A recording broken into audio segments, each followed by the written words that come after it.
Teresa. Pull all the way down.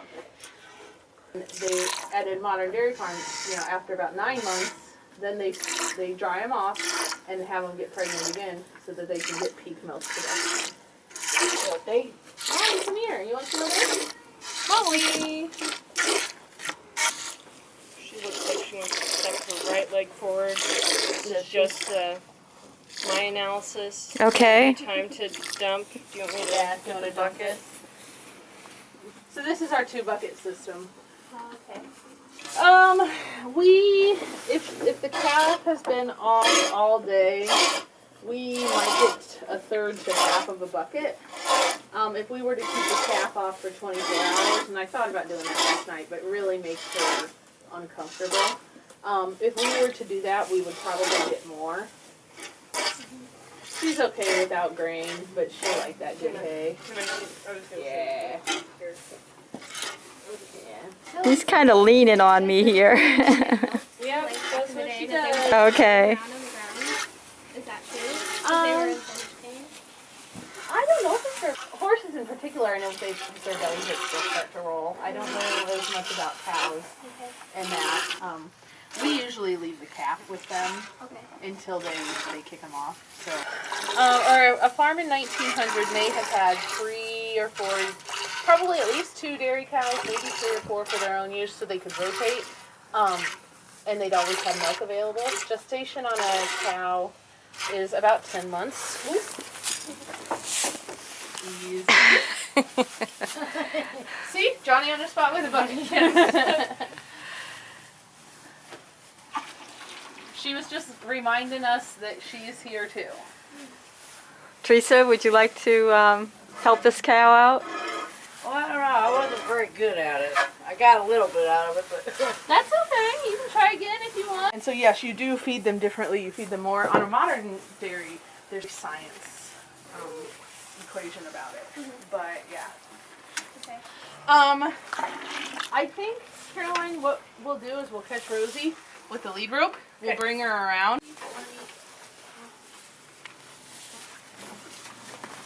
Easy.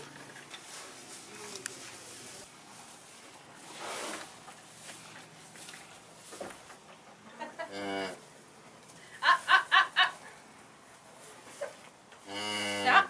Yeah. Nope. Go forward. Go forward. Sure. Hello, sweet one. Come on, don't put in the alleyway. Okay, so this is Rosie. Before I take her lead rope off, Hi, I'll let Rosie. you guys meet her. So she's a heifer, and when they're this little, you're still bigger than them, as opposed to when they're that big. You want to get them used to being handled and things. So if you guys want to pet Rosie, you can. She's a couple months old.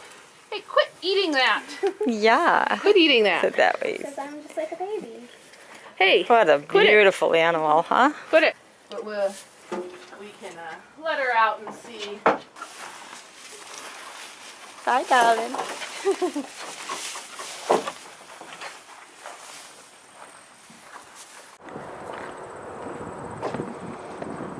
I'm from Massachusetts. Yeah?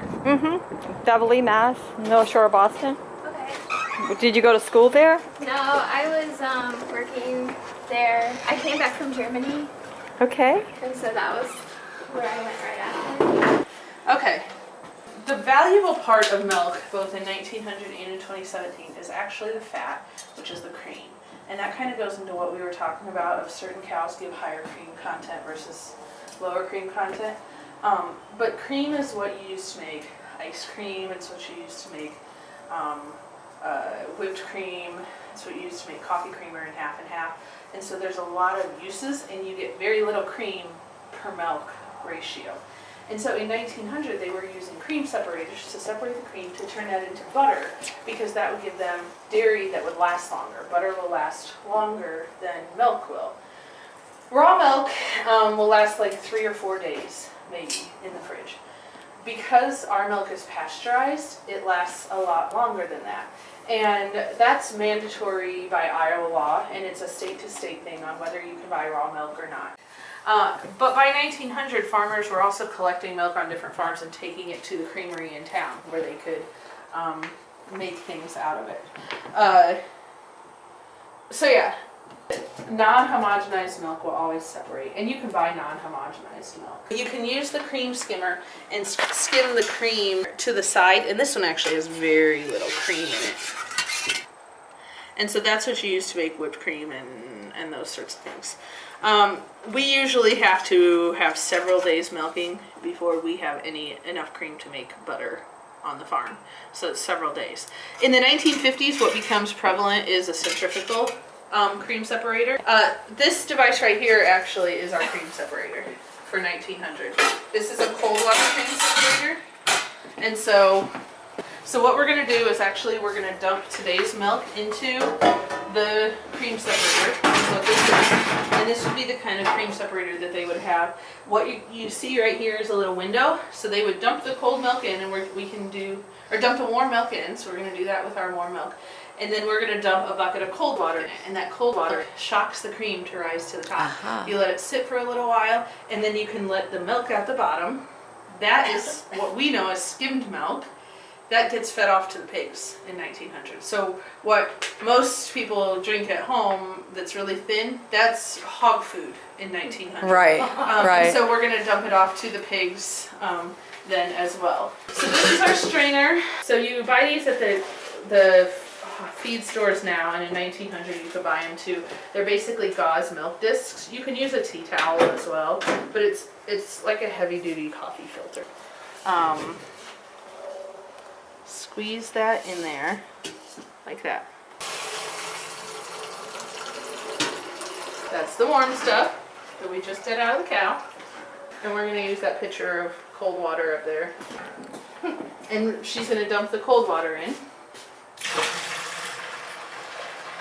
All of it? Yep. And then we're gonna let it sit for a little while and come back to it. How long does it take about? We're gonna give it as long as we can. Okay. In 1900, you might have tried to give it all day. Okay. But we're gonna give it as long as we can today, before we have to come back to it. Now, is that called a particular type of separator? Cold water cream separator. Cold water cream Yep. separator. Yep. Neat. Okay, so the bowls here, we've got baking, what do we need for this? Flour. There is an agitator on the bottom of the stick, so it's not just you Heavy know, whipping cream Yep. in there. Okay. So it's not just poking down on the bottom. Then we put a towel on top because otherwise the cream will splash out, and you can pretty much just go straight up and down or move it around. The stuff that comes out of here is not just butter, there's also buttermilk. And if you leave the buttermilk in with the butter, when you go to preserve it with salt, the buttermilk will make it go rancid. So that's why we're rinsing it. So I'm just gonna scoop that out. This is actually not quite as firm as I would like it to be. Should we But we don't agitate have it enough more? time to Okay. agitate it more. Okay. How long does fresh butter usually go for? Well, it can last up to 6 months if you salt it properly. Alright. This butter paddle doesn't fit in this. It's too No, big. it doesn't. I scoop it out with my hands. Oh, okay.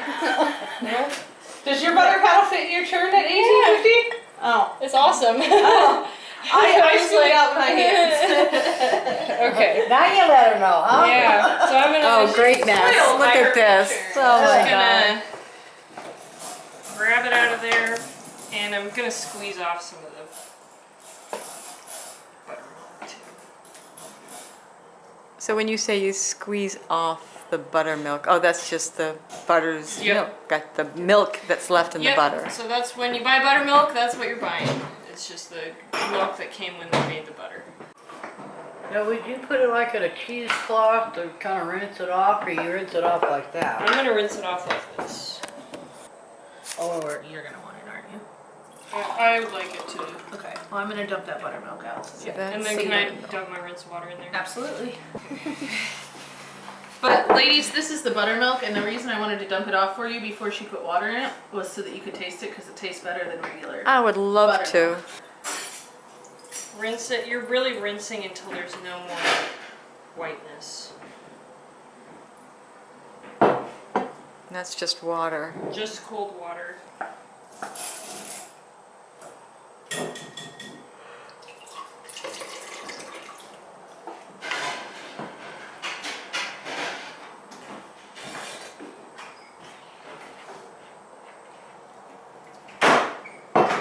Since this is pretty, not as firm as it always feels like, this is what, there's going to be little bits that fall off a lot longer than a really firmly churned butter.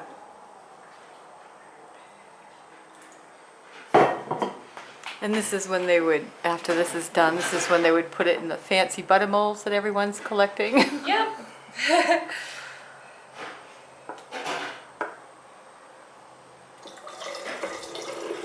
And we have butter molds in the pantry. So it's getting less, you can see it's less white than it was before, so we're getting closer.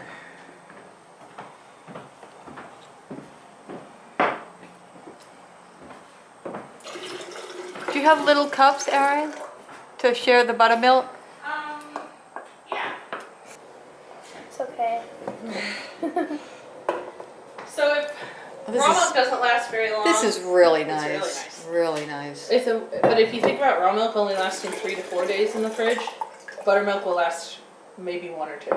Oh, I It- see. 2 days and it's sour because it has no fat in it.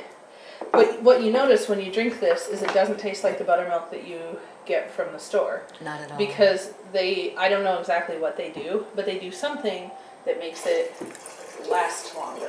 Preserve a little bit longer. This is so sweet. What a wonderful substance. So that's just from whipping cream or just cream? Whipping cream. Whipping It has to be cream. heavy whipping cream. Heavy whipping cream. Okay, so now I'll go ahead and salt it. And this is to preserve it. Alright, that's salted. Okay. I didn't put a whole lot in it just because we don't actually need to preserve it, because we can actually use a modern refrigerator. Teresa, this is what butter at room temperature looks like. Now, if I were to put this in the fridge, it would get hard. But then I can pull it out of the fridge and it'll be room temperature again. So that's where the Now, hardness comes from. How long would that take? Because ours was kind of, you know. I would say with, like, as soon as it comes to room temperature, so a couple of hours. Oh, okay. Yeah. So while we wait on our scones, we're going to return to our cold water cream separator. We're going to separate that out, take the extra dairy to the pigs, whoever wants to come feed the pigs. Would you like me to take the AE dairy stuff downstairs? Yes, please. Okay, so it's very, very difficult to see in there. I don't know if we've gotten a whole lot to separate to begin with, but what I'm going to do is I'm going to start letting the milk out the bottom of the cream separator.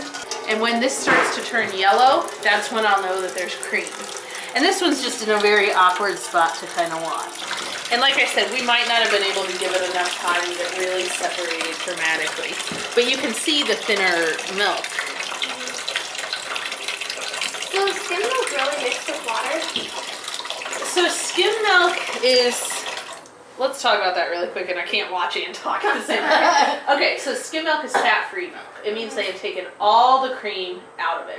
And I don't know exactly how they do it modernly, Okay. but I don't know that it's actually mixed with water. It just doesn't have any cream at all. Maybe centrifugal? And so even doing it this way, because of how inefficient it is, it's still going to have some cream in it. Right. So that's why I said it's like it, but it's Yeah. not really mixed together. Does that make sense? I know that's sort of a common misnomer is it's milk water, and it's not Yeah. really, but you'll notice that this is still even more white than skim milk because of that. Yeah.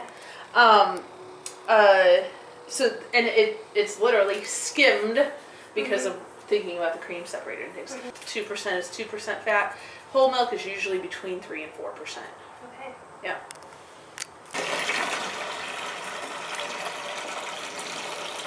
All that hard work's just gonna go to the pigs. you can see how we're almost at the bottom. You would be able to have almost the separation that you see there. But you have to have really cold water. And like I said, we give it all day when we do it here at the 1900 farm. So we'll take this up, and we might, I'll turn it down slow here. We might, the last little remnant might be in more yellow color, but you can definitely see the green as a yellow color to it. It has a yellow tint to it. Here's another interesting point about butter. Grass-fed cows, if you use grass-fed cream from grass-fed cows, it'll give you yellow, brilliant yellow butter. Whereas opposed to corn-fed cows give you more of a white butter.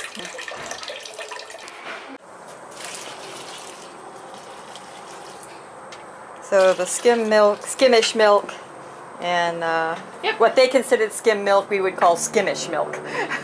I mean, it's not quite as skim as it is today. Yeah. If you guys want to each grab a bucket, you might give me buckets. So let's go ahead and kind of find a dry spot and dump it. Come on over here, find a dry spot. And dump it.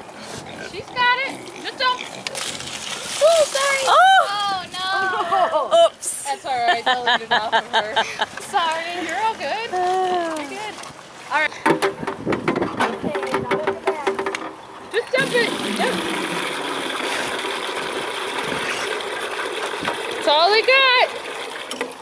See, they know the bucket.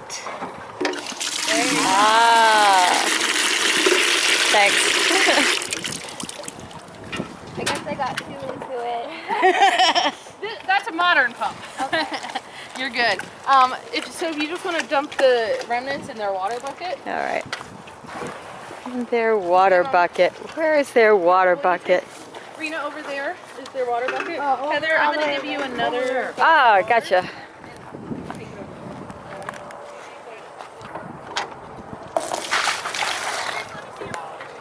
You better watch out, I'm not good at